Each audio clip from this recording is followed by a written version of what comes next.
할렐루야 반갑습니다. 여보세요는 안부이다.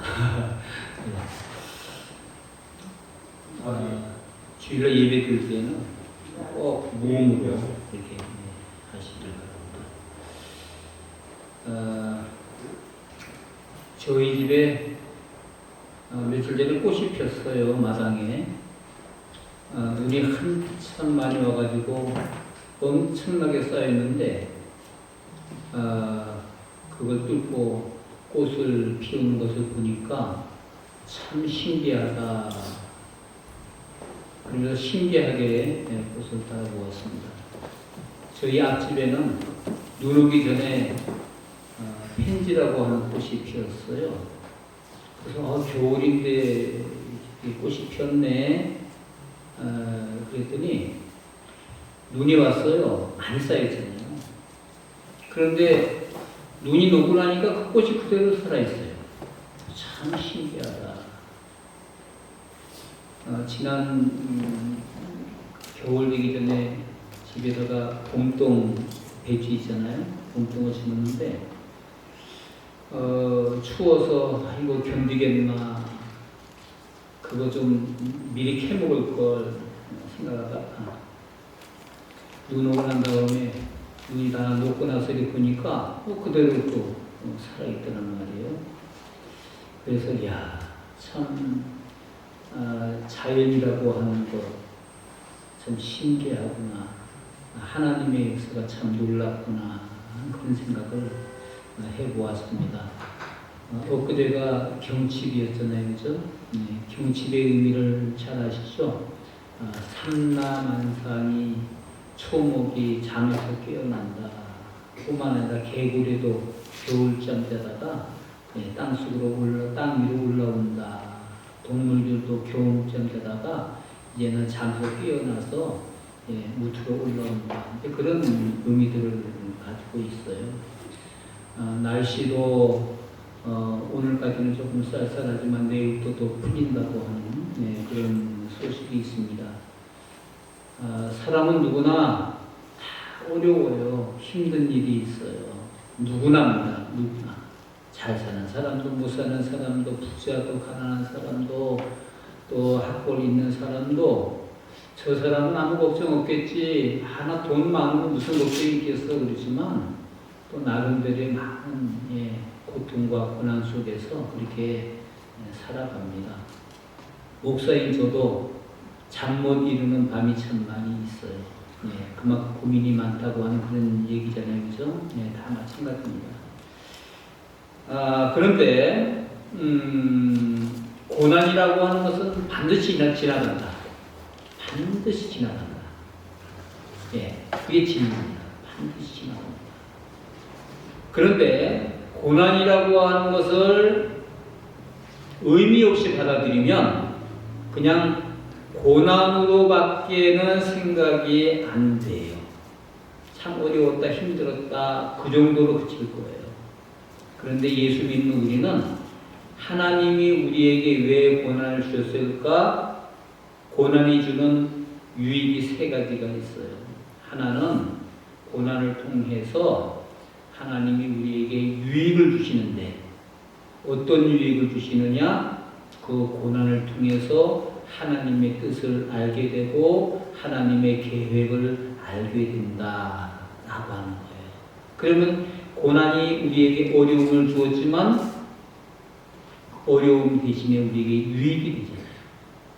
그래서 어떤 사람은 고난이라고 하는 것은 귀머거리와 같은 우리에게 알아듣도록 하시는, 깨닫게 하시는 하나님의 확성기이다, 그렇게 말을 하고 있어요. 또 한 가지 고난이 우리에게 주는 유익이라고 하는 것은 우리가 고난을 이기고 나면 하나님의 사랑을 깨닫게 되는 거예요. 하나님이 이처럼 우리를 사랑하시는구나. 나를 이렇게 사랑하시는구나. 양들을 부리는 목자는 지팡이와 막대기로 그들을 인도하시지만 하나님은 사랑의 지팡이와 정의의 막대기로 우리를 인도하십니다. 그래서 고난 속에서 하나님의 사랑을 깨닫게 되는 거예요. 또 한 가지 우리에게 주는 유익은 무엇이냐면 고난을 통해서 우리의 믿음이 더 단단해지는 거예요. 그래서 고난을 이긴 사람의 믿음과 고난 없이 자란 사람의 믿음은 차이가 있습니다. 전혀 다릅니다.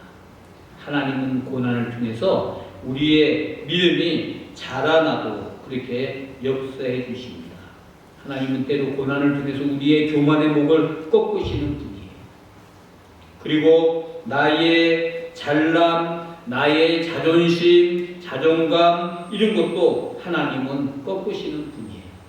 하나님의 필요에 따라서 쓰임받게 하기 위해서 사명 감당하도록 하기 위해서 그렇게 겸손한 사람으로 진실한 사람으로 변화시키는 하나님이십니다. 그래서 고난을 우리가 이기기만 하면 고난 속에서 하나님의 뜻을 발견하기만 하면 우리에게 유익이 됨을 믿으시길 바랍니다.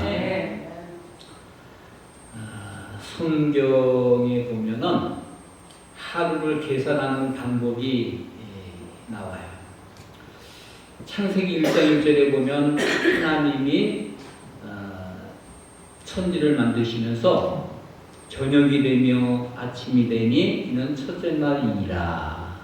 그 다음에 또 뭐라고 그러셨어요? 저녁이 되며 아침이 되니 둘째 날이니라. 저녁이 되며 아침이 되니 셋째 날이니라. 성경에는 하루의 계산법이 저녁부터 시작해서 아침까지.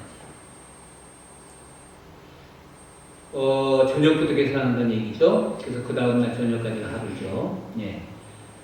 그런데 동양적인 사고는 다릅니다. 우리가 잘 알듯이 우리의 사고는 아침부터 그 다음날 아침까지. 그렇죠? 아침부터 시작한다는 하루를. 우리가 생각하기에 그건 뭐 대단한 일인가 이렇게 생각할 수 있어요. 그건 뭐 그냥 생각의 차이지 그렇게 생각할 수 있지만 그렇지가 않습니다. 여기에는 사람의 인생관도 들어있고 역사관도 들어있는 거예요. 동양적인 하루 계산법은 근심 속에서 하루를 시작할 수밖에 없습니다. 오늘 조금 있으면 저녁이 올 텐데, 밤이 올 텐데, 어둠이 올 텐데, 불행이 오면 어떻게 하나, 일이 잘 안 풀리면 어떻게 하나, 하루 종일 걱정하면서 살아가게 돼요. 아침부터 시작하기 때문에. 그래서 근심 걱정하면서 부정적이고 비판적으로 비관적으로 하루를 보낼 수밖에 없다 하는 거예요. 그런데 성경의 복음적인 인생관은 그렇지 않습니다. 저녁이 되며 아침이 되니 이는 첫째 날이니라. 지금은 저녁이지만 찬란한 아침이 밝아올 것이다. 그것이 성경적인 시간 계산법이고 하루의 시작법이에요. 지금은 어둡지만 찬란한 빛이 임하고야 말 것이다. 지금은 힘들고 어렵지만 반드시 우리가 일어나게 될 것이다. 우리 안고 있는 문제 지금은 어렵지만 힘들지만 고난이 왔지만 그러나 반드시 이 저녁은 지나가고 새 아침이 오게 될 것이다. 우리는 반드시 주님 안에서 승리하게 될 것이다. 이것이 성경적인 하루의 시작법입니다.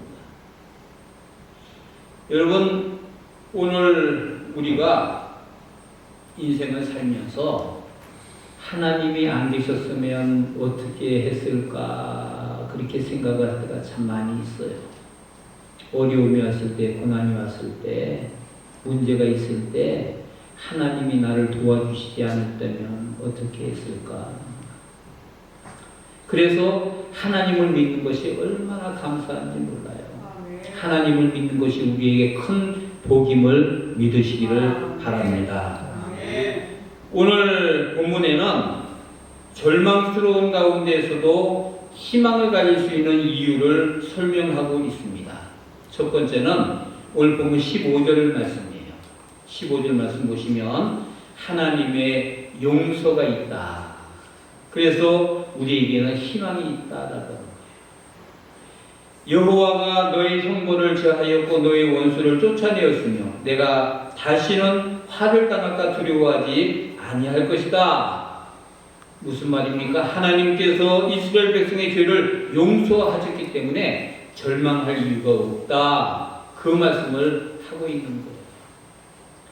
그 당시에 시대적인 배경을 잠깐 말씀을 드릴게요. 그 당시는 요시야 왕이 통치하던 시대였습니다. 여러분, 요시야 왕의 할아버지 이름이 뭔지 아세요? 므낫세예요. 그 다음에 요시야 왕의 아버지 이름이 뭔지 아세요? 아몬이라고 하는 분이에요. 그런데 이 할아버지와 아버지 두 분은 굉장히 말하자면 폭군이었어요. 폭군. 예? 악한 왕들이었어요. 종교적으로도 그렇고 도덕적으로도 그렇고 정치적으로도 그렇고 폭정을 일수하는 악한 왕들이었어요.